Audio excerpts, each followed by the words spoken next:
सरस्वती ज्ञान कोश में आप सबका हार्दिक स्वागत है। बच्चों, आज हम छायावाद युग की महान कवयित्री और आधुनिक मीरा के नाम से जाने जाने वाली कवयित्री, जिनका नाम है, आप पहचान गए होंगे, महादेवी वर्मा। आज उनकी हम काव्य रचना जो गीत है, गीत नामक शीर्षक पढ़ेंगे, जो कि उनकी काव्य रचना सांध्य गीत से लिया गया है। इस गीत में क्या है, किस चीज को महादेवी वर्मा ने गाया है, वो है कोई भी आलसी व्यक्ति हो, प्रमादी यानी जो अपने कर्तव्य पथ से हट रहा हो, आलस से युक्त होकर अपने कर्तव्य को, साधना के मार्ग को भूल गया हो, ऐसे व्यक्ति में स्वयं में भी, जो भी इस गीत को सुनेगा उसी के हृदय में, और वो स्वयं को भी प्रेरित करती हैं और नव स्फूर्ति भरती हैं, उसमें नई स्फूर्ति का संचार करते हुए उसे अपने कर्तव्य पथ पर, साधना के मार्ग पर आगे बढ़ने के लिए प्रेरित करती हैं। और जब कोई भी व्यक्ति किसी भी काम को करता है तो उसमें बहुत सारी पीड़ाएं आती हैं, कष्ट आते हैं, अनेक बाधाओं का आक्रमण होता है, परंतु कभी भी इंसान को उन बाधाओं से, उन पीड़ाओं से विचलित नहीं होना चाहिए, बल्कि उनको पार करते हुए अपने लक्ष्य को निरंतर प्राप्त करने का प्रयास करना चाहिए। ऐसा उद्बोधन करती हुई, आह्वान करती हुई महादेवी वर्मा ने इस गीत को आपके लिए प्रस्तुत किया है। चलिए तो देखते हैं इसमें क्या है, क्या बताती हैं महादेवी वर्मा, किस तरह से वह उद्बोधित करती हैं। चिर सजग आंखें उनीदी, आज कैसा व्यस्त बाना, जाग तुझको दूर जाना, अचल हिमगिरी के हृदय में आज चाहे कंप होले, या प्रलय के आंसुओं में मौन अलसित व्योम रोले, आज पी आलोक को डोले तिमिर की घोर छाया, जाग या विद्युत शिखाओं में निठुर तूफान बोले, पर तुझे है नाश पथ पर चिन्ह अपने छोड़ जाना, जाग तुझको दूर जाना। तो उस आलसी प्रमादी व्यक्ति को, अपनी स्वयं की आत्मा को, प्राणों को महादेवी वर्मा जागरूक करते हुए क्या कहती हैं। पहले तो वो आंखों को कहते हैं कि चिर कहते हैं लंबे समय से सजग, जागरूक रहने वाली, जागना सा सजग, विशेष रूप से जागरूक रहने वाली, यानी सदैव जागरूक रहने वाली जो आंखें हैं, ये आंखें उनीदी कहते हैं आलस से भरी हुई। आज ये जो आंखें हैं, जो निरंतर, जो सदैव कैसी रहती हैं, जागरूक रहती हैं, सजग रहती हैं, परंतु आज ये उनीदी आलस से भरी हुई क्यों हैं। अब जब आलस से भरी हैं तो कैसा होता है, कैसा व्यस्त बाना कहते हैं वेशभूषा, पहनावा, व्यस्त यानी अस्त व्यस्त हो जाना, बिगड़ा हुआ हो जाना। तो ये, हे नेत्रों, तुम्हारा आज ये बाना जो है, वेशभूषा है, वो आज अस्त व्यस्त, अव्यवस्थित क्यों है। क्योंकि जब आलस से आता है तो मनुष्य कैसा होता है, आलस में वह कुछ भी काम नहीं करता, तो उसके वस्त्र भी अस्त व्यस्त रहेंगे, वेशभूषा, पहनना ओढ़ना सभी कुछ अस्त व्यस्त रहता है। तो ऐसे ही जब आंखें आलस से भरी हुई हैं तो उनका जो वेशभूषा है, उनका पहनावा है, उनका रूप श्रृंगार है, वो भी कैसा हो गया है, अस्त व्यस्त हो गया है। आप स्वयं नेत्र देख करके पहचान सकते हैं। जब जागरूक होते हैं नेत्र, उनमें आलस्य बिल्कुल नहीं होता, तो उनकी चमक एक अलग ही होती है, परंतु जब आलस से भरे होते हैं तो बिल्कुल अस्त व्यस्त से ही दिखाई देते हैं। ये पहचान हम देख करके कर सकते हैं। तो वो अपने प्राणों को, उस प्रमादी व्यक्ति, आलसी व्यक्ति को जागरूक करते हुए क्या कहती हैं, जाग, कि अब तू जाग जा, तुझको दूर जाना, तुझे तो बहुत दूर तक जाना है, जीवन यात्रा बहुत लंबी है, इस साधना के मार्ग में तुम्हें आगे बढ़ते जाना है। तो यहीं पर ही सो गए, अभी तो शुरुआत हुई है, आप शुरुआत में ही आलस कर गए, तो बताओ ये इतना लंबा पथ कैसे पार होगा, कैसे इस रास्ते को तुम दूर पार कर पाओगे। ऐसा कहते हुए महादेवी वर्मा उस साधक को, अपने प्राणों को या उस प्रमादी व्यक्ति को जागरूक करती हैं। क्योंकि इस गीत में जो है, जागने से तात्पर्य क्या है, कर्तव्य पथ, हमारा कर्तव्य पथ, हम जानते हैं हमारा क्या कर्तव्य है, क्या अकर्तव्य है, यानी हमें क्या करना चाहिए, क्या नहीं। दूसरा, इस मनुष्य के जीवन का लक्ष्य क्या होता है? अंतिम लक्ष्य वही ईश्वर की प्राप्ति होती है। ईश्वर की प्राप्ति क्या है? उसके लिए हमें साधना करनी पड़ती है। अथक साधना करेंगे तभी हमें ईश्वर की प्राप्ति होती है। तो वो यही बताती हैं कि तुम्हें तो साधना के मार्ग में बहुत दूर तक जाना है, अभी से तुम थक गए तो ये रास्ता कैसे पार कर पाओगे? इसलिए जाग जाओ, जागरूक हो जाओ और इस आलस्य को त्याग दो। अचल हिमगिरी के हृदय में आज चाहे कंप हो ले। और क्या कहती है महादेवी वर्मा? चल, चल कहते हैं जो चलायमान हो, जिसमें गति हो, और अचल आ निषेधात्मक उपसर्ग है आपका, तो अचल यानी जो चल ना सके, अर्थात स्थिर, कभी भी विचलित ना होने वाला, हमेशा स्थिर रहने वाला। हिम कहते हैं बर्फ गिरी पर्वत, जो बर्फ का पर्वत है वो कौन सा है? हिमालय। यानी जो हिमालय कैसा पर्वत है? अचल, कभी भी चलने वाला नहीं, अर्थात स्थिर। जो हमेशा से ही स्थिर हिमालय है, आज भले ही उसके हृदय में कंप हो ले, कंपन हो जाए। अर्थात हृदय कहाँ होता है? हृदय इंसान के, प्राणी के अंदर होता है। ऐसे ही हिमालय का जो अंतर का हिस्सा है वो हमेशा कैसा रहता है? स्थिर रहता है। स्थिर रहने के कारण ही हिमालय आज तक अडिग है, वरना वो वहां से कब का विचलित हो गया होता। क्योंकि जब अंदर से कंपन होता है तो ऊपर की चीजें तो अपने आप ही हिल जाएंगी। तो इसीलिए उद्बोधित करते हुए महादेवी वर्मा कहती हैं कि आज चाहे, आज भले ही हिमगिरी पर्वत जो कैसा है? अचल स्थिर हिमालय के हृदय में कंप हो ले, कंपन आ जाए, वह कांप जाए, हिल जाए, अपनी जगह से डिग जाए, या प्रलय के आंसुओं में। और प्रलय जानते हैं आप, जो विनाशकारी होती है, तो विनाश के जो आंसुओं में मौन, हमेशा मौन कहते हैं चुप, चुप रहने वाला, अलसित, जो अलसाया हुआ सा, व्योम कहते हैं आकाश को। तो आकाश कैसा है? हमेशा मौन रहता है, चुप शांत रहता है। और शांत रहने से तात्पर्य क्या होता है? कि जिसके अंदर आलस्य है वो भी मौन ही रहता है, वह भी चुप रहता है, कर्तव्य पथ पर बढ़ता ही नहीं है। तो ये शांत रहने वाला अलसाया हुआ व्योम आकाश भले ही आज प्रलय के आंसुओं में, प्रलय के यानी इतनी भयंकर वर्षा कहाँ से होती है? आकाश से। तो आकाश से इतनी ज्यादा वर्षा हो, वह इतने आंसू बहाए, मानो वह आंसुओं के रूप में रोले, इतना रोए कि ये सारी पृथ्वी पर क्या हो? प्रलय आ जाए। क्योंकि वर्षा का जल कहाँ आता है? पृथ्वी पर। जब वह एक निश्चित मात्रा में आता है तो पृथ्वी पर हरियाली, प्रफुल्लता आती है। परंतु यदि वही वर्षा भयंकर रूप में आ जाए, वही प्रलय कहलाती है, जो पृथ्वी पर विनाश कर देती है। जब अधिक वर्षा होती है, आपने देखा है कि बाढ़ आ जाती है, सब कुछ अपने साथ बहा ले जाती है और पृथ्वी पर विनाश होने लगता है। तो वही महादेवी वर्मा कहती हैं कि यानी जो निश्चित चीजें नहीं हैं, आज भले ही वह हो जाए, भले ही हमेशा स्थिर रहने वाला हिमालय डोल जाए, और यह शांत अलसाया हुआ सा आकाश आज भले ही प्रलय के आंसू रोने लगे, यानी प्रलयकालीन वर्षा कर दे, आज पी आलोक को डोले तिमिर की घोर छाया। तिमिर कहते हैं अंधकार को। अंधकार की घोर छाया यानी घनघोर अंधेरा आज भले ही आलोक कहते हैं प्रकाश, प्रकाश को पी करके डोलने लगे, यानी मस्त हो जाए। अंधकार, घनघोर अंधकार इतना फैल जाए कि सारा आकाश, सारा प्रकाश जो है वह उसके अंदर समा जाए, अर्थात सारे प्रकाश को घनघोर अंधेरा निगल जाए। भले ही आज ऐसा हो जाए।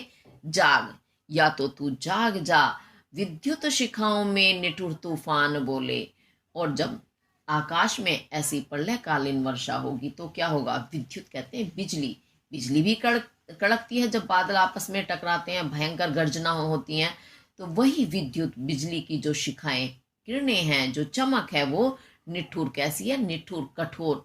तूफान बोले, उससे तूफान बोलने लगे। यानी आकाश में बिजली की किरणों से भले ही भयंकर तूफान बोलने लगे, यानी बिजली कड़कने का इतना भयंकर तूफान आए कि सब कुछ तहस नहस हो जाए। क्योंकि जब बिजली बड़ी तेजी से कड़कती है तो कैसा लगता है? बहुत भयंकर स्थिति। तेज वर्षा से ज्यादा भी खतरनाक हमें लगती है बिजली की कड़क। तो वही बिजली की जो कड़क है, जो चमक है, उससे भले ही आज कितना ही कठोर तूफान क्यों ना आ जाए, पर तुझे है नाश पथ पर चिन्ह अपने छोड़ जाना। तो वो अपने प्राणों को, साधक को और उस प्रमादी व्यक्ति को जागृत करते हुए क्या कहती हैं, परंतु तुझे है नाश पथ पर। क्योंकि उस समय क्या होगा, जब इतनी भयंकर तूफान आएगा, बिजली कड़केगी, हिमालय डोल जाएगा, तो वो समय कैसा होगा, नाश का समय होगा। उस समय क्या होगा, सारे मार्ग पर विनाश ही विनाश नजर आएगा। तो उस विनाश के पथ कहते हैं मार्ग पर तुझे क्या करना है, चिन्ह अपने छोड़ जाना।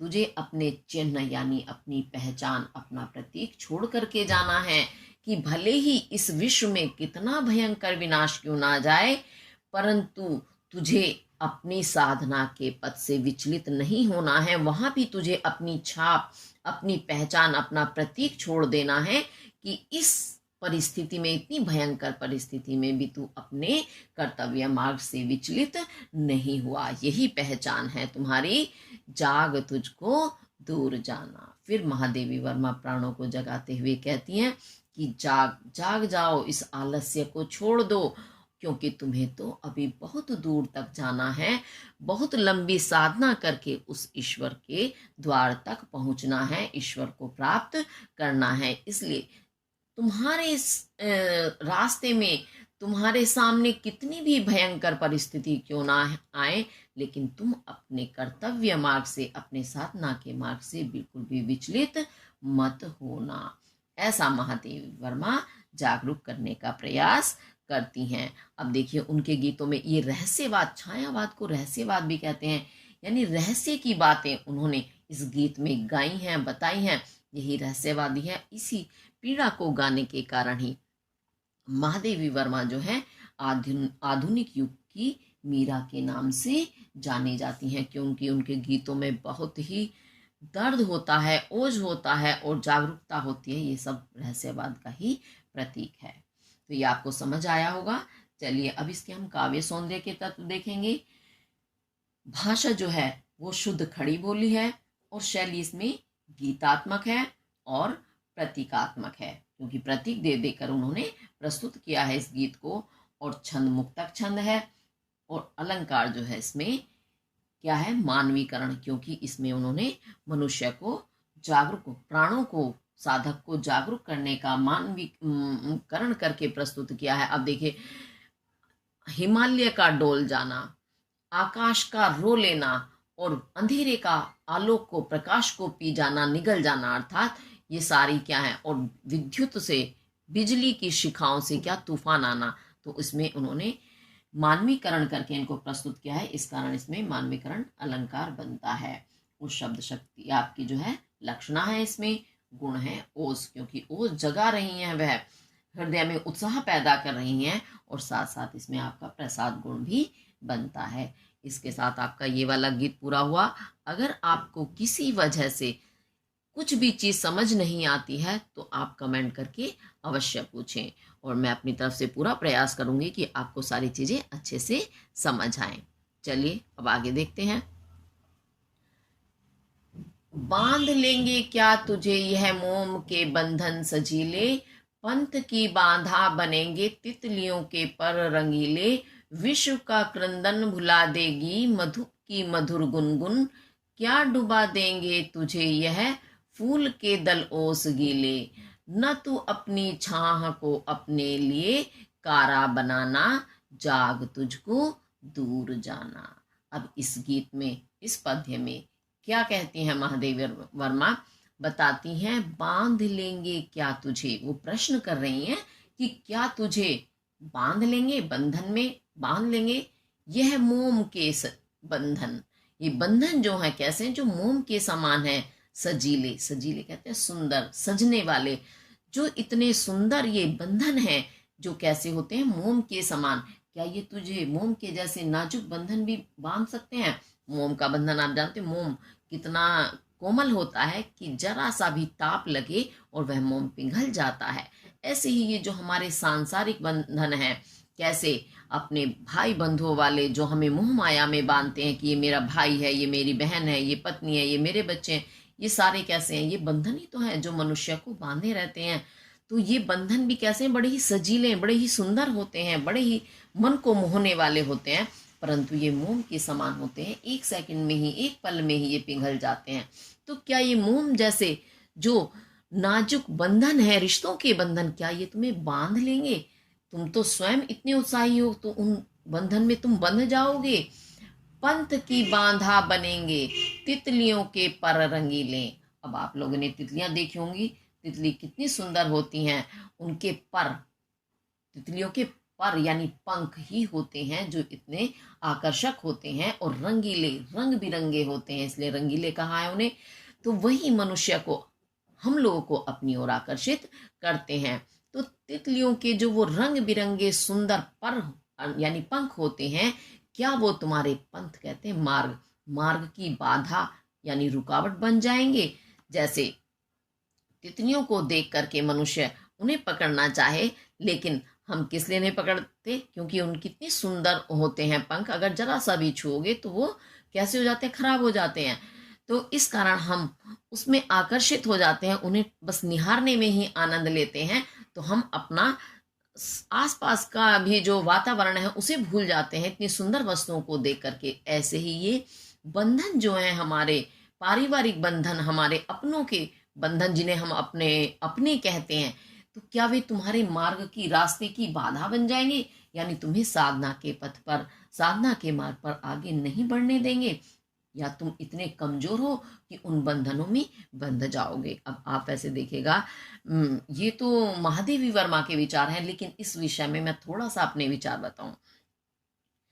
आप सब जानते हैं इस जीवन का सत्य क्या है। इस जीवन का अंतिम सत्य यही है कि जिस भी जीव ने, जिस भी चीज ने इस पृथ्वी पर जन्म लिया है, उसका अंत निश्चित है, उसकी मृत्यु निश्चित है, ये सभी जानते हैं। परंतु जानने के बाद भी हम लोग कितना भ्रमित हुए रहते हैं। हमें ये पता है कि ये चीज मेरी है, ये मेरा भाई है, मेरी बहन है, जैसा कि मैंने अभी बताया। तो हम इन्हीं बंधनों में बंधे रहते हैं और हमें ऐसा लगता है इस संसार में जो कुछ है वह हमारा है, स्थिर है और हमारा उस पर हमेशा अधिकार रहने वाला है। लेकिन जब मनुष्य इस संसार से जाता है, सब कुछ यही छूट जाता है। तो ये सच्चाई जानने के बाद भी हम उस मोह माया को, उस मोह बंधन को नहीं छोड़ते। हमें सुख चाहिए, आराम चाहिए, इन भौतिक सुख, भौतिक सुख यानी हमारे पास गाड़ी हो, बंगले हो, बढ़िया बढ़िया घर में सामान हो, सुख हो, आराम की। तो यही सारी चीजें हमें अपनी ओर आकर्षित करते हैं। हमें ऐसा लगता है जो हमारे खून के रिश्ते जिन्हें भी हम कहते हैं, या मित्रता के जो संबंध है, वो हमें अटूट लगते हैं कि ये हमेशा रहेंगे, परंतु वो सही नहीं है। सच यही है कि एक दिन हमें सबको छोड़कर जाना है, और हम देखते भी हैं लोग जाते हैं, फिर भी हम उस पर विश्वास नहीं करते। तो ये हमारे मार्ग की बाधा बनते हैं ना। क्योंकि अगर हम सोचे नहीं जी हमें ये सुख आराम छोड़कर एक सन्यासी जैसा जीवन जीना है, तो हम नहीं जी पाते। क्यों? क्योंकि हमें पता है पीछे जो हम छोड़ रहे हैं वो आकर्षण हमें अपनी ओर खींचता है। ये संसार जो है व्यर्थ आकर्षण का केंद्र है, जो कि मनुष्य को उसके मार्ग से भटकाता है, और जबकि जीवन की सच्चाई वही एकमात्र ईश्वर है। तो यही मैं अपने विचार बता रही हूँ। हालांकि बहुत कुछ बताने का मन कर रहा है, लेकिन फिर आपका ये कोर्स पूरा नहीं होगा। थोड़ा सा पढ़ लेते हैं, आगे फिर कुछ विषय आएगा तो जरूर बात करेंगे इसके बारे में। विश्व का क्रंदन भुला देगी मधुप की मधुर गुनगुन। मधुप कहते हैं भंवरा, भंवरे की जो गुनगुन, गुंजार होती है, भंवरे की आवाज को गुंजार या गुनगुन भी कहते हैं। तो कैसी होती है? मधुर, बड़ी मीठी होती है, मन को भाने वाली होती है। तो क्या ये संसार रूपी जो भंवरा है, बंधनों का जो भंवरा है, वो कैसा है? बड़ा ही मधुर है। उसकी वह गुंजार, मीठी जो आवाज है, जो इस विश्व कहते हैं, संसार का क्रंदन कहते हैं, दुख से भरी हुई, करुणा से भरी हुई जो आवाज होती है, वो होती है रुदन, रोना।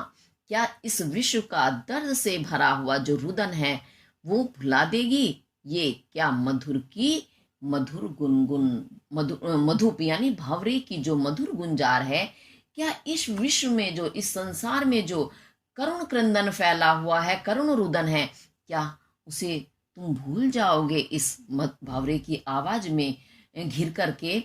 क्या डुबा देंगे तुझे यह फूल के दल ओस गीले? और फूल, ये संसार कैसा एक फूल की भांति है, ये रिश्ते जो हैं ये फूल की भांति हैं। तो फूल के दल कहते हैं पंखुड़ी। फूल की पंखुड़ियों पर जो ओस की बूंदें हैं, वो ओस कैसी होती है, गीली होती है, पानी की ही तो बूंद होती है वो। तो ओस की जो वो गीली बूंदें हैं, क्या वे तुझे डुबा देंगी, यानी तुझे अपने अंदर गीला कर लेंगी, तुम उस ओस की बूंदों में डूब जाओगे। अर्थात इस संसार के मोह बंधन में तुम ऐसे फंस जाओगे कि अपने कर्तव्य को भूल जाओगे। तो वो प्रश्न कर रही हैं बार बार उस साधक से, अपनी उस आत्मा से, कि क्या तुम इस संसार के बंधन में बंध करके अपने साधना के मार्ग को भूल जाओगे। ये संसार का आकर्षण क्या तुम्हें अपनी ओर ऐसे आकर्षित कर लेगा कि तुम्हें अपने कर्तव्य का ही भान नहीं रहेगा कि मुझे क्या करना है क्या नहीं। तू न अपनी चाह को अपने लिए कारा बनाना।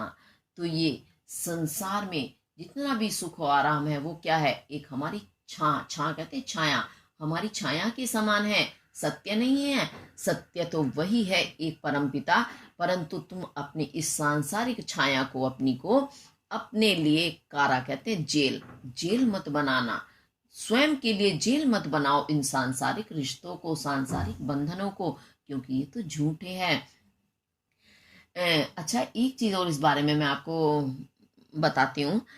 मैं सिर्फ अपना अनुभव बता रही हूँ, मुझे नहीं पता कि सच्चाई क्या, लेकिन मैं अनुभव ऐसा करती हूँ। मैंने बहुत सारी किताबें पढ़ी हैं, उनमें भी और जीवन में एक अनुभव होता है हमारा, वह भी बताता है हमें कि कुछ सच्चाई हमारे सामने आती है, भले ही हम उसे नजरअंदाज करें। आपने देखा होगा कभी किसी व्यक्ति को, आपको पता चले कि उसकी मृत्यु आने वाली है, वह इस संसार से जाने वाला है, उसे आप क्या करो, 1000 तालों में बंद कर दो, करोड़ों व्यक्तियों से घेर करके खड़े हो जाओ। शीशा, कांच जो होता है, उसमें हवा पानी पार नहीं होते हैं, आपने देखा भी होगा सुना भी होगा। उस कांच के एक कक्ष में उस व्यक्ति को बंद कर दो जिसमें से कुछ आर पार नहीं होता। परंतु जिस समय मृत्यु आएगी, आप कितना भी प्रयास क्यों ना कर ले, उसके शरीर से उसके प्राण निकलकर ऐसे जाएंगे कि आपको भी आभास नहीं होगा कि प्राण किधर को निकल गए। कितना ही आप उसे घेरो, कितना आप कुछ भी प्रयास करो, परंतु जब मृत्यु आती है उसे कोई नहीं रोक सकता। और मृत्यु का मतलब क्या है, मनुष्य के शरीर में एक चीज है जिसे प्राण कहते हैं। वही प्राण जो जब शरीर में रहते हैं तो मनुष्य जिंदा है, और वो प्राण निकल गए तो वह उसकी मृत्यु हो जाती है। वो प्राण ही एक ऐसा तत्व है जो इंसान को इंसान कहलाता है। तो वो प्राण जो हैं वो निकल जाते हैं तो शरीर का कोई अस्तित्व नहीं रहता। फिर देखा, अपने ही जो इतने सगे संबंधी हैं थोड़ी देर होते हैं फिर उठाकर चल देते हैं, क्योंकि वही शरीर उनके लिए भी हानिकारक हो जाता है। अगर शरीर को, उस मृत शरीर को कुछ समय रखा जाए तो उसमें भी कीड़े तक पड़ जाते हैं अगर उसका सही से क्रियाकर्म नहीं किया जाए। तो ये शरीर जो है वो तो इसी पृथ्वी के 5 तत्वों से मिलकर बना है, जैसा कि हमने पढ़ा है। क्या है वो 5 तत्व? पृथ्वी, जल, वायु, आकाश और अग्नि। इन 5 चीजों से शरीर बना हुआ माना जाता है।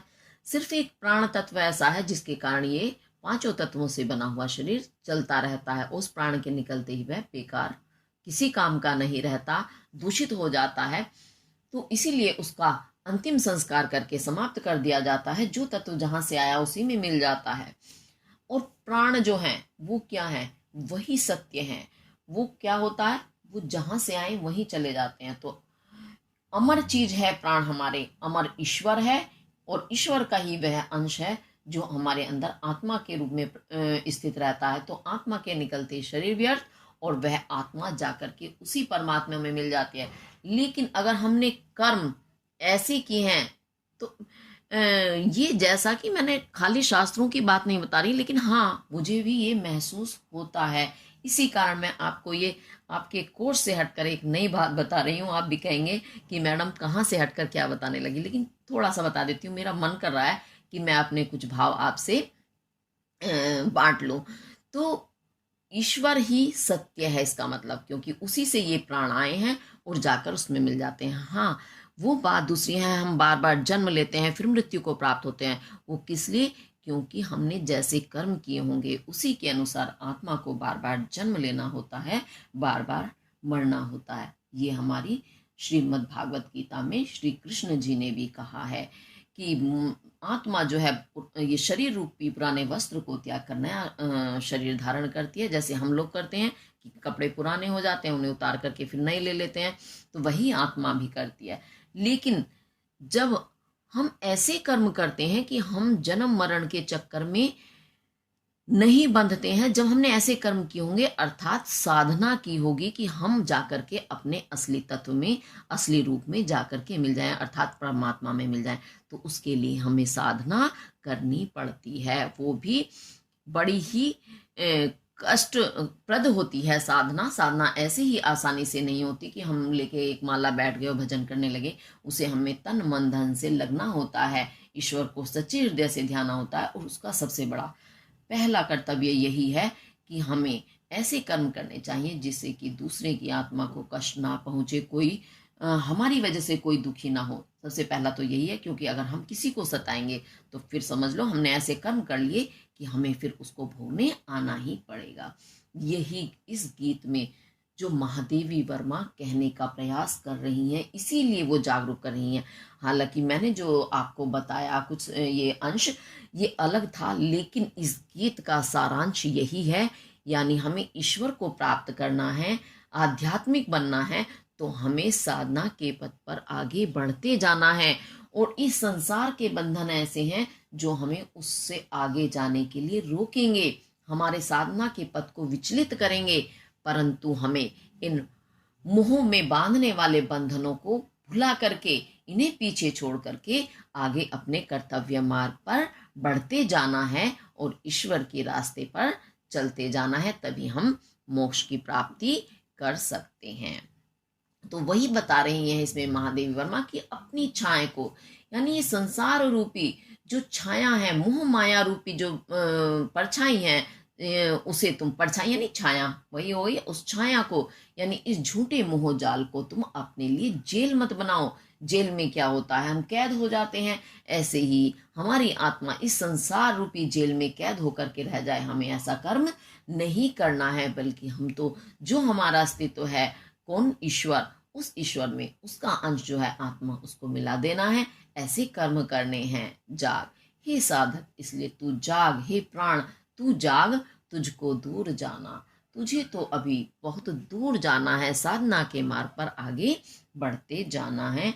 ऐसा महादेवी वर्मा जागरूक करने का प्रयास करती हैं। चलिए अब इसके काव्य सौंदर्य के तत्व देखते हैं। बहुत सारा हो गया है सारांश आपका इसका। भाषा आपकी शुद्ध, साहित्यिक खड़ी बोली है वही, मुक्तक छंद है, और इसमें शब्द शक्ति लक्षणा गुण, इसमें माधुर्य है। अब इसमें हम अलंकार देखेंगे, तो इसमें अलंकार में देखते हैं हम मोम के बंधन। अब बंधन मोम की कैसे हो सकते हैं, क्योंकि मोम तो खुद पिघल जाता है, वो किसी को कैसे बांध सकता है। लेकिन मोम के जैसे ना कह करके सीधे मोम के बंधन कह दिया गया है, इसलिए इसमें आपका रूपक अलंकार बनता है। उसके बाद और भी देखते हैं, एक एक लाइन में देखते चलेंगे। बांध लेंगे क्या तुझे मोम के बंधन सजीले, पंथ की बाधा बनेंगे तितलियों के पर रंगीले।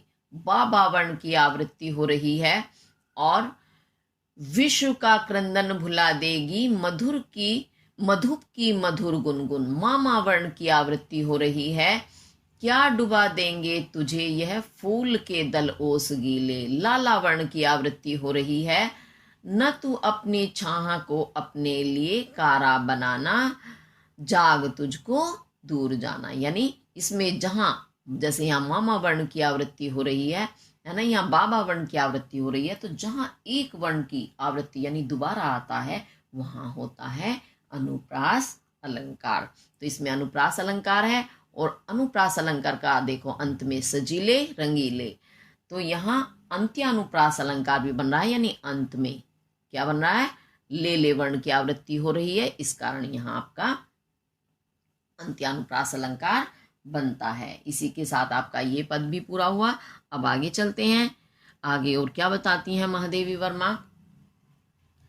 वज्र का उर एक छोटे अश्रु कण में धो गलाया, दे किसे जीवन सुधा दो घूंट मदिरा मांग लाया। सो गई आंधी मलय की वात का उपधान ले क्या, विश्व का अभिशाप क्या, चिर नींद बनकर पास आया, अमरता सुत चाहता क्यों, मृत्यु को उर में बसाना, जाग तुझको दूर जाना।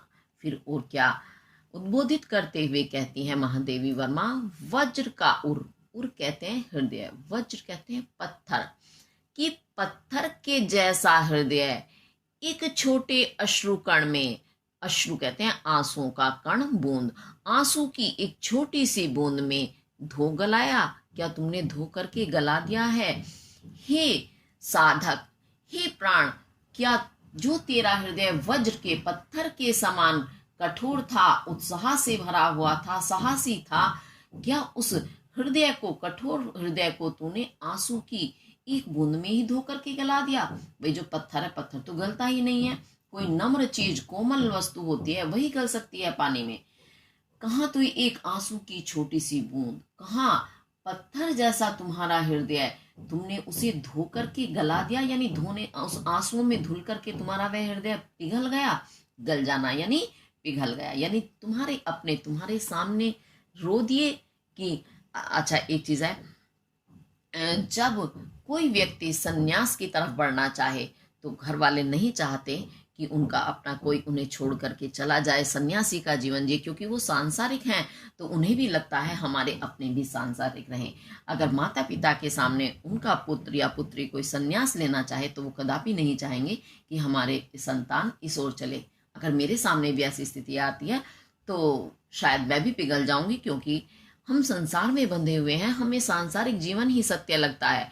उस ईश्वर तक तो पहुंचना बहुत ही महानता का काम है कि हम उस एकदम ईश्वर का ध्यान करने लगे, तो इसका मतलब हम तो बहुत ही ज्यादा ईश्वर से युक्त हैं, या एक अलौकिक इंसान कह सकते हैं। तो यहाँ महादेवी वर्मा के इस गीत को पढ़कर मुझे लगता है कि कितनी अलौकिक रही हैं महादेवी वर्मा, कि इतनी अलौकिकता का ही कारण है कि वो अपने प्राणों को भी, अन्य मनुष्यों को भी जागरूक कर रही हैं कि तुम साधना के पथ पर चढ़ो, ये संसार तो झूठा मोह माया है, तुम्हें बांध रहा है।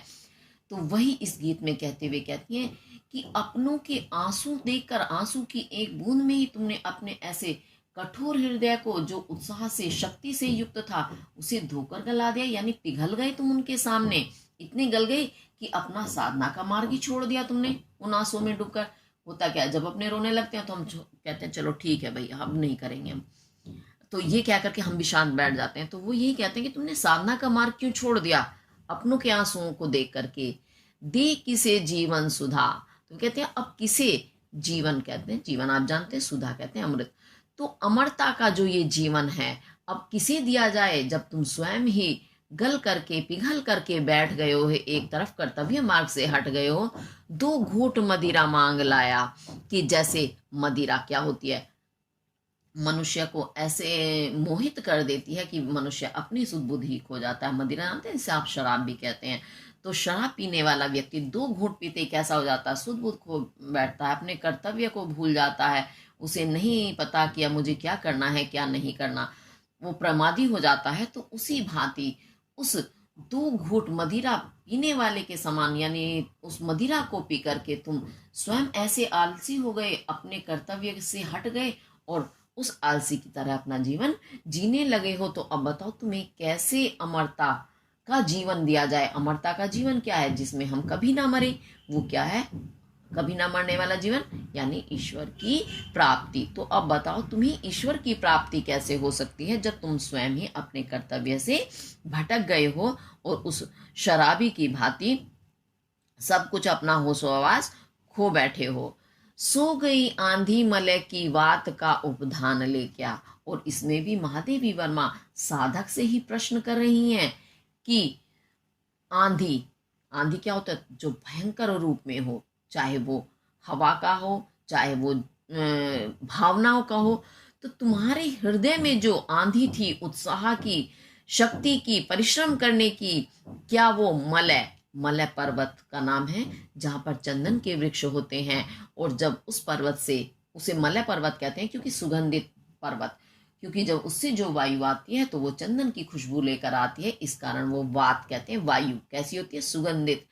तो क्या मलय पर्वत से आने वाली वायु का उपधान कहते हैं तकिया, तकिया लेकर के क्या तुम्हारे उत्साह की जो आंधी थी वह सो गई है? यानी तुम्हारा इस संसार रूपी सुगंधित वायु का तकिया लेकर के सो जाना, यानी इस संसार रूपी मोह माया के तकिए में, आराम में तुम्हारा उत्साह समाप्त हो गया, तुमने अपने उत्साह को सुला दिया, वह आंधी जो थी हृदय की वो समाप्त हो गई। विश्व का अभिशाप क्या चिर नींद बनकर पास आया। तो विश्व, ये संसार, ये सांसारिकता का जो कैसा है, ये संसार, सांसारिकता यानी मोह माया, ये संसार के जो सुख हैं, आकर्षण है, वो कैसे हैं? अभिशाप के समान। अभिशाप जो हमारे जीवन में कष्टदायी हो, जो हमें आगे बढ़ने ना दे।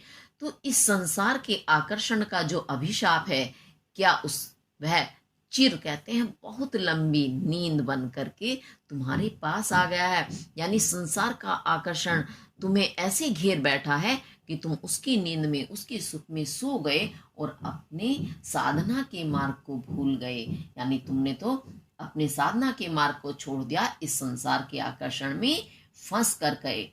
तो ये सांसारिक आकर्षण जो है, ये कभी भी मनुष्य को उसके कर्तव्य पर, उसके साधना के मार्ग पर आगे नहीं बढ़ने देता।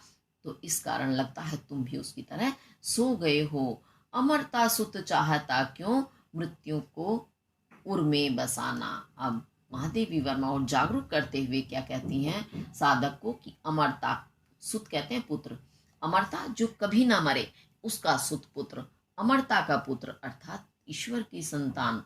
तुम तो ईश्वर की संतान हो, क्योंकि उसी ईश्वर का अंश हो। चाहता क्यों, फिर ईश्वर का अंश होने के बाद भी क्यों चाहते हो मृत्यु को उर में बसाना। मृत्यु को उर कहते हैं हृदय, अपने हृदय में इस मृत्यु को क्यों बसाना चाहते हो। मृत्यु को बसाने से तात्पर्य क्या है, यानी क्यों इस जन्म मरण के बंधन में बंधना चाहते हो तुम। क्योंकि हम इस धरती पर जब भी आएंगे तो हमें यहाँ कष्टों का ही अनुभव होगा। तो क्यों इन कष्टों को उठाना चाहते हो तुम? स्वयं परमात्मा का अंश होकर के और इस सांसारिक बंधन में बनना चाहते हो कि बार बार पृथ्वी पर आओ और बार बार जाओ और कष्टों को भोगो। क्यों कष्ट उठाना चाहते हो? इससे अच्छा है साधना के मार्ग पर बढ़ो और मुक्त हो जाओ, मुक्ति को प्राप्त करो, उस अपने अंश में जाकर के मिल जाओ। जाग तुझको दूर जाना। तो वो क्या जगह वे कहती हैं कि अब तो तुम जाग जाओ हे प्राण, हे साधक तू जाग जा, क्योंकि तुझे तो साधना के मार्ग पर बहुत दूर तक जाना है, बहुत लंबी तपस्या है तेरी, तभी तुझे ईश्वर की प्राप्ति होगी। तो संसार से जो हम त्याग करके हम उत्थान की ओर जब आगे बढ़ते हैं, उत्थान के लिए नहीं प्रगति के लिए आगे बढ़ते हैं, तो ये सांसारिक बंधन जो है हमें बहुत ज्यादा बांधते हैं, आगे बढ़ने ही नहीं देते। तो ये इसीलिए वे कहती हैं कि हे साधक, तू अज्ञानता रूपी जो तेरी नींद है, ये सांसारिक मोह माया का जो जाल है, तू उससे दूर हो, उसे छोड़ करके और अपने साधना के मार्ग पर आगे चल, क्योंकि तेरा मार्ग तो बहुत लंबा है। ऐसा इसमें महादेवी वर्मा जगाने का प्रयास करती हैं। अब मुझे आशा है वैसे आपको समझ आ रहा होगा, थोड़ी भाषा क्लिष्ट है और रहस्यवादी भावनाएं हैं, उन्हें समझने में थोड़ा आपको प्रयास करना पड़ेगा, तभी वो समझ आएंगी। और अगर किसी वजह से समझ नहीं आता है तो आप कमेंट करके जरूर पूछें। चलिए अब इसकी हम देखते हैं काव्य सौंदर्य के तत्व। भाषा आपकी वही शुद्ध खड़ी बोली है, मुक्तक छंद है और इसमें गुण है ओज गुण, क्योंकि जगा रही हैं, वो जागरूक कर रही हैं, ओज पैदा कर रही हैं। और शैली गीतात्मक है और प्रतीकात्मक है, क्योंकि प्रतीक दे करके उन्होंने इसे प्रस्तुत किया है कि शराबी की भांति, मदिरा पीने वाले के भांति, है ना, तुम सो गए हो। और इसमें शब्द शक्ति आपकी लक्षणा है। अब इसमें ढूंढेंगे हम अलंकार। अलंकार में देखिए सबसे पहले तो जीवन सुधा, उन्होंने जीवन को बिल्कुल सुधा, अमृत कहा है ना। तो इस कारण इसमें रूपक अलंकार बनता है, क्योंकि उपमेय में उपमान का भेद रहित आरोप किया गया है। और उसके साथ अब और देखते हैं, वज्र का और एक छोटे अश्रुकण में धो गलाया, दे किसे जीवन सुधा, दो घूट मदिरा मांग लाया। मामा वर्ण की आवृत्ति हो रही है। सो गई आंधी मलय की वात का, उपधान ले क्या विश्व का अभिशाप, क्या चिर नींद बनकर पास आया। अमरता सुत चाहता, ताता वर्ण की आवृत्ति हो रही है। क्यों मृत्यु को उर में बसाना, जाग तुझको दूर जाना। तो इसमें आपका जहां एक वर्ण की आवृत्ति हो रही है, यानी एक वर्ण बार बार आ रहा है, तो वहां आपका अनुप्रास अलंकार बनता है। इसके साथ भी देखिए गलाया, लाया, या वर्ण की आवृत्ति होने के कारण अंत्य अनुप्रास अलंकार भी यहाँ बन रहा है। इसी के साथ आपका ये वाला पद भी पूरा हुआ। चलिए अब आगे देखते हैं, आगे क्या है। कह न ठंडी सांस में अब भूल वह जलती कहानी, आग हो उर में तभी दृग में सजेगा आज पानी, हार भी तेरी बनेगी माननी, जय की पताका राख क्षणिक पतंग की है, अमर दीपक की निशानी, है तुझे अंगार शैया पर मृदुल कलियां बिछाना, जाग तुझको दूर जाना। तो इसमें क्या बताती हैं महादेवी वर्मा, कह न ठंडी सांस में अब भूल वह जलती कहानी। तो कहती है ठंडी सांसें, ठंडी सांस लेकर क्या होता है, हम अपनी आप बीती सुनाते हैं। जब हमारे साथ पहले कुछ घटना घटित हो जाती है तो हम क्या करते हैं, बड़ी आराम से बैठकर और बड़े दुख के साथ, दुख की जो सांसें वही ठंडी सांसें कहलाती हैं, तो उसमें हम अपनी कहानी को कहते हैं। तो वही कहती है महादेवी वर्मा की ठंडी सांस लेकर, यानी अब दुख की सांस लेकर तुम अपनी उन बीती हुई कहानी को, उन कष्टों को मत कहो जो तुम्हारे जीवन में, तुम्हारे मार्ग में आए हैं, क्योंकि उन्हें अब भूल, अब तू उन्हें भूल जा। क्योंकि जब हम कर्तव्य मार्ग पर आगे बढ़ते हैं, साधना के मार्ग पर आगे बढ़ते हैं, तो अनेक कष्ट, अनेक बाधाएं हमारे जीवन में आती हैं, तो उन्हें अब तू भूल जा। वह जलती कहानी, उस जलती हुई कहानी, जलती यानी कष्ट देने वाली, उस कहानी को तू भूल जा, क्योंकि कष्टों से युक्त कहानी होगी वही जलती हुई होगी। जलने से मतलब ये नहीं है कि उसमें आग लगी हुई है, जलने से मतलब है जो हमें कष्ट दे। कष्ट भी जलन वाले ही कहे जाते हैं जो हमें जलाते हैं। तो अपनी उन कष्टों की कहानी को तू भूल जा और उन्हें भूल कर अब तू आगे बढ़। आगे हो उर में तभी, आग हो उर में तभी दृग में सजेगा आज पानी। वो कहते हैं उर, हृदय में यदि आग हो, तुम्हारे आग है, वो आग से मतलब यह उत्साह, तुम्हारे अंदर आज भी बहुत ही कड़ी मेहनत करने का प्रयास करने का अगर उत्साह है, तभी दृग नेत्रों में सजेगा आज पानी। आज वो पानी, पानी यानी आंसू सजेंगे, अच्छे लगेंगे। नेत्रों में आंसू कब अच्छे लगते हैं, जब हम उन आंसुओं के साथ बड़े उत्साह से, बड़ी कर्मण्यता के साथ उठ खड़े होते हैं कि चाहे कुछ भी हो जाए, इधर से उधर हो जाए, लेकिन मुझे ये कर्तव्य पूरा करके ही छोड़ना है, अपने कर्तव्य मार्ग से मुझे नहीं हटना है। तो जीवन में कितने भी दुख क्यों ना आए, फिर हम सबको भुला करके निश्चित रूप से अपने लक्ष्य को प्राप्त कर लेते हैं। तो वो यही कहती है महादेवी वर्मा कि तुम्हारे आंखों में खाली आंसू लेकर के तुम अपनी कहानी लोगों को सुना रहे हो, उससे कुछ लाभ नहीं होगा।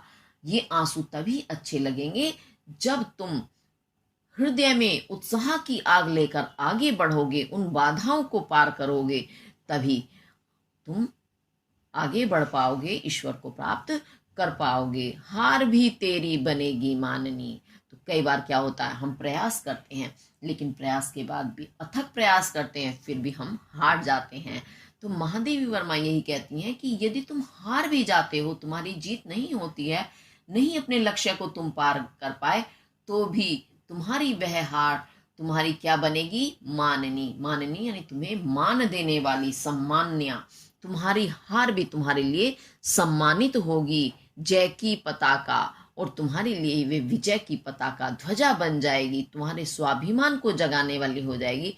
कोई ये नहीं कहेगा कि इस व्यक्ति ने प्रयास नहीं किया।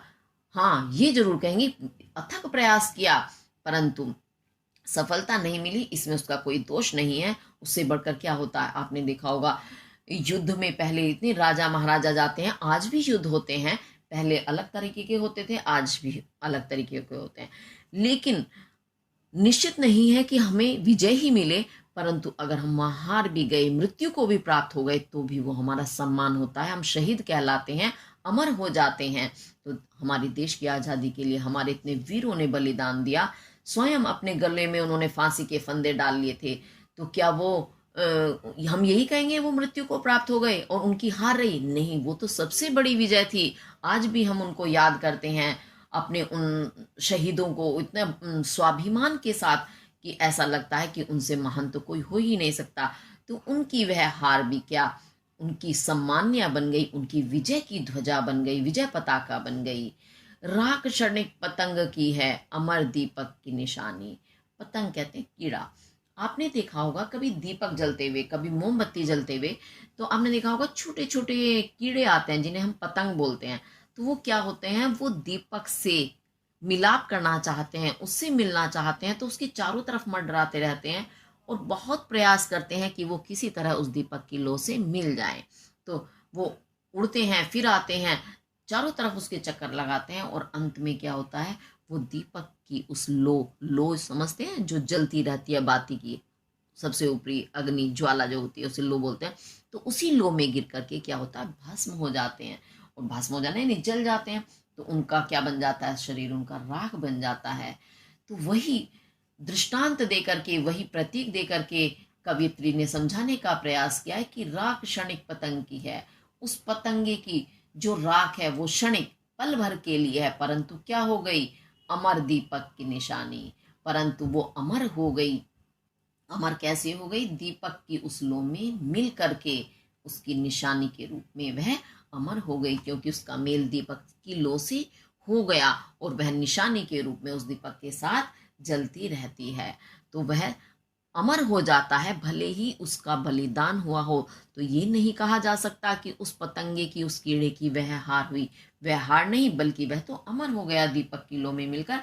उसका जीवन का लक्ष्य क्या था, उसी लो से मिलना था और वह उसी लो में मिल गया, भले ही वो भस्म होकर के मिला, लेकिन मेल तो हुआ।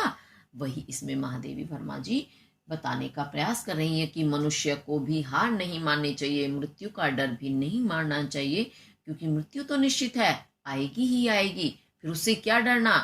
तो इसलिए हमें साधना के पथ पर, साधना के साथ साथ ही सांसारिक जो हमारे कर्तव्य होते हैं उसके मार्ग पर भी आगे बढ़ते जाना है, उसमें नहीं रुकना है, भले ही हमें अपना बलिदान क्यों ना करना पड़े। अच्छा, एक चीज और मैं अपना छोटा सा भाव और इसमें बताना चाहती हूँ। अगर देखा जाए, संसार में हम आते हैं, इस संसार में आने का भी एक लक्ष्य ही तो है, तभी तो हम इस संसार में आए हैं। अगर सभी साधक, सभी व्यक्ति साधना के मार्ग पर लग जाएंगे, ईश्वर की प्राप्ति में लग जाएंगे, तो ये बताइए संसार को चलाएगा कौन। अगर ऐसी ही भावना, इसमें दो तथ्य हैं। एक पृथ्वी पर आकर के ईश्वर की प्राप्ति का लक्ष्य है, एक वह तथ्य कि इस पृथ्वी पर आकर हम कुछ ऐसा काम कर जाएं कि जीवन समाप्त होने के बाद भी संसार हमें याद करे। इसी बलबूते पर, जिसे हम कहते हैं विज्ञान की भाषा, विज्ञान की भाषा में जो है सात्विक आध्यात्मिकता का महत्व वो नहीं है, उनका महत्व एक अलग है और साधक का महत्व एक अलग है। तो जो विज्ञान की दुनिया में कितना बड़ा काम मनुष्य ने किया है आप सब जानते हैं। आज हम ये नहीं कहेंगे कि मनुष्य चांद पर पहुंच गया अपने प्रयास से, आज तो वह फिर मंगल ग्रह पर भी पहुंच गया है। तो ये सोचिए, हर कदम पर मनुष्य हर बार एक ऊंची छलांग लगाता है, एक नया लक्ष्य प्राप्त करता है। अगर हर व्यक्ति यही सोचता कि हमें ईश्वर से ही जाकर मिल जाना है, तो कभी भी कोई प्रगति नहीं होती। तो ये वैज्ञानिक तथ्य है और साधक का तथ्य यही कि ये भी सत्य है कि मनुष्य कितनी भी बड़ी प्रगति क्यों ना कर जाए, परंतु अंतिम सत्य वही मृत्यु है और उसी ईश्वर में मिलना है ना। तो दोनों ही पक्ष अपनी अपनी जगह बहुत महत्वपूर्ण है, परंतु दोनों ही पक्षों के बीच का जो रास्ता है वह यही है कि हमें काम अच्छे करने चाहिए, महानता के ही करने चाहिए, कभी किसी को नहीं सताना चाहिए। अगर हम ईश्वर का भजन नहीं कर रहे हैं परंतु दूसरों की भलाई का काम कर रहे हैं, किसी को सता नहीं रहे हैं, किसी को परेशान नहीं कर रहे हैं, तो ये भी एक साधना ही है।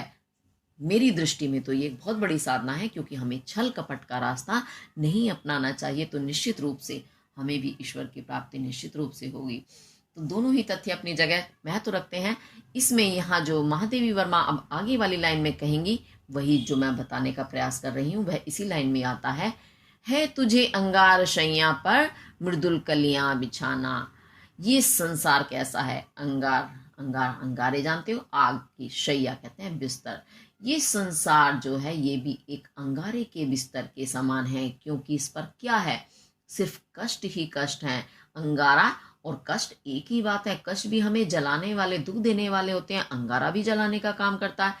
तो इस संसार रूपी अंगार की शैया पर हे मानव तुझे मृदुल कहते हैं कोमल सुंदर कलियां, कली फूलों, जो वृक्षों पर, पौधों पर फूल बनने से पहले जो फूल का आकार होता है वो कली कहलाता है, छोटा रूप।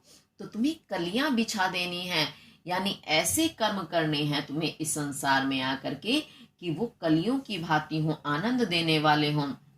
जैसे कलियां, फूल हमें आनंद देते हैं, ऐसे ही तुम्हें ऐसी परिस्थिति बनानी है जो मनुष्यों को सुख दे, आनंद दे। जबकि ये संसार कैसा है? अंगारे के समान कष्टों से भरा हुआ है।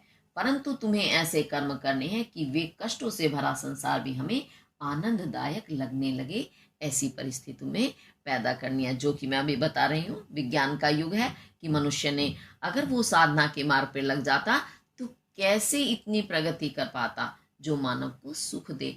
तो तुम्हें अपने कर्मों से परिस्थिति आनंदमय बनानी है, जिससे कि हर व्यक्ति को आनंद मिले। इसलिए हे साधक जाग, तुझको दूर जाना, कि तुझे तो अपने कर्तव्य के मार्ग पर आगे बढ़ते हुए, साधना के मार्ग पर आगे बढ़ते हुए, चाहे कोई सा भी आप रास्ता अपनाओ, चाहे साधना का अपनाओ, चाहे कर्तव्य का अपनाओ, लेकिन जाना तुम्हें बहुत दूर है। एकदम से तुम्हारे सामने कुछ भी प्रस्तुत होने वाला नहीं है। तुम्हें अपने बलबूते सब कुछ प्राप्त करना है, ऐसा इसमें कवयित्री जगाने का प्रयास कर रही हैं। चलिए अब इसके देखते हैं हम भाव पक्ष। इसके भाव पक्ष में देखेंगे, भाषा आपकी शुद्ध और साहित्यिक खड़ी बोली है, शैली आपकी वही गीतात्मक है और प्रतीकात्मक भी है, छंद मुक्तक है, गुण इसका माधुर्य, रस इसमें शांत रस है और शब्द शक्ति आपकी लक्षणा है। और उसके साथ अब इसमें हम ढूंढेंगे अलंकार। अच्छा, अलंकार में तो एक तो आपको ये पता ही है कि उन्होंने इसमें मानवीकरण किया है, क्योंकि उन्होंने अंगारे का बिस्तर बताया है इस संसार को, और दीपक की कहानी निशानी बना दिया है, क्योंकि दीपक भी जीवित प्राणी नहीं है। तो इस तरह से इसमें आपका मानवीकरण अलंकार तो बनता ही है। उसके साथ साथ अब इसमें हम देखेंगे अंगार शैया। संसार को सीधे अंगारे का बिस्तर कह दिया है, इस कारण यहाँ उपमेय में उपमान का भेद रहित आरोप होने के कारण आपका रूपक अलंकार बनता है, मानवीकरण हो गया। अब उसके बाद हम और अलंकार भी ढूंढते हैं। कहन ठंडी सांस में अब भूल वह जलती कहानी, आग हो उर में तभी दृग में सजेगा आज पानी। देखते चलेंगे कहाँ कहाँ किस किस वर्ण की आवृत्ति हो रही है। हार भी तेरी बनेगी माननी जय की पताका, राख क्षणिक पतंग की है अमर दीपक की निशानी, है तुझे अंगार शैया पर मृदुल कलियां बिछाना। लालावर्ण की आवृत्ति हो गई है, जाग तुझको दूर जाना। तो यहाँ लालावर्ण की आवृत्ति हो रही है और कहानी, पानी, नी वर्ण की आवृत्ति हो रही है। तो इस कारण यहाँ आपका अनुप्रास और अंत्यानुप्रास अलंकार भी बन रहा है। इसी के साथ आपका जो महादेवी वर्मा जी का ये गीत का पहला भाग है वो हमारा आज पूरा हुआ। आप इसे ध्यान से अच्छे से करेंगे। इसमें आपके इससे संबंधित प्रश्न उत्तर भी आते हैं और प्रसंग संदर्भ भी आता है। प्रसंग संदर्भ भी वैसे मैं पहले बता चुकी हूँ कि संदर्भ यानी ये क्या चीज है आपके सामने। आगे संदर्भ का मतलब होता है परिचय। परिचय यानी ये सामने आपके क्या है। ये गीत नामक शीर्षक से लिया गया है। लिखने वाली कौन है? महादेवी वर्मा जी हैं। ये तो इसका परिचय हो गया। और हाँ, ये उनकी सांध्य गीत नामक रचना से लिया गया गीत शीर्षक है। उसके साथ अब आता है प्रसंग। प्रसंग यानी इसमें क्या है, ये आपको दिया गया है पढ़ने के लिए, तो इसमें क्या चीज है। तो उसमें हमें उसका परिचय, अंदर का परिचय देना होता है कि इसके अंदर क्या विषय है। परिचय नहीं, विषय। क्या विषय है? तो इसमें विषय क्या है? मनुष्य को साधना के मार्ग पर आगे बढ़ने के लिए महादेवी वर्मा जी क्या कर रही हैं, उसे उत्साहित कर रही हैं, प्रोत्साहित कर रही हैं। ये आपका इसका प्रसंग होगा। तो इस तरह से आप इसका सारा काम बहुत अच्छे से करेंगे। एक काव्य सौंदर्य के तत्व बताना बहुत जरूरी होता है। जब व्याख्या आती है तो उसमें क्या होता है, आपको अच्छा नंबर मिलते हैं, क्योंकि परीक्षक को भी पता चल जाता है कि आपने बड़े अच्छे ध्यान से चीज पढ़ी है, सीखी है, बहुत बारीकी के से आप इसको जानते हैं या जान गए हैं, तो इस कारण बहुत अच्छे अंक मिलते हैं। सारा काम ध्यान से करेंगे। और इसी के साथ अगर आपको मेरी वीडियो पसंद आए तो लाइक, शेयर और सब्सक्राइब जरूर करें। इसी के साथ धन्यवाद।